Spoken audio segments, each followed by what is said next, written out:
stage affects our money behavior. We have 3 life cycle stages. So first is young. Ito yung 18 to 40 years old, mga Gen Z and millennials.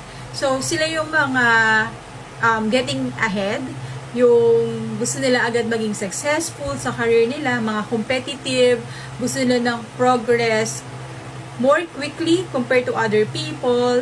And then when it comes to savings, less priority nila yan. Kasi iniisip nila, marami pa naman akong time mag-ipon. And then when it comes sa investment or risk tolerance, yan yung mga high risk. Accepted nila yung mga volatility ng market, mas nakafocus sila dun sa rate of return. Kasi pag naman itong nasa young stage ay meron ng dependence, medyo nagiging open mind na sila when it comes to accumulation of real assets. And of course, protection para sa family or sa dependents nila. Second life cycle stage is middle age. Ito yung 41 to 65 years old. So, very inclined silang pag-usapan yung about sa retirement.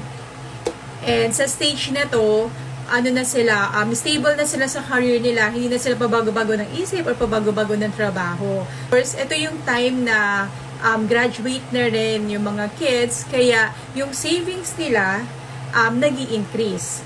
And nagbabawas na rin sila ng mga debts. The third and last life cycle stage is seniors. Ito yung mga 66 years old and above na ang focus nila is more on estate planning. Distribute assets. Kung paano yun properly matatransferred sa next generation or dun sa heirs nila. Maintain active retirement.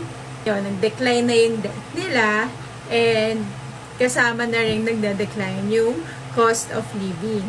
So, fourth factor that affects your money behavior is family. So, family can influence lifestyle. So, if the family mahilig mag-travel or naging lifestyle nila yung kumain sa labas and then merong weekly family bonding, ayan, affects the way we think, the way we view about finances. And birth order is another influential factor, especially in Asian families. Ito general perspective, na yung mga eldest child, sila yung more likely mga conservative. Kasi sa kanila siniset yung example, mga expectation, di ba, na dapat ganito ka, kasi gagayahin ka ng kapatid mo, dapat ikaw yung mag-guide sa kapatid mo, mga ganon. And then, yung mga youngest children, sila naman yung more creative and rebellious.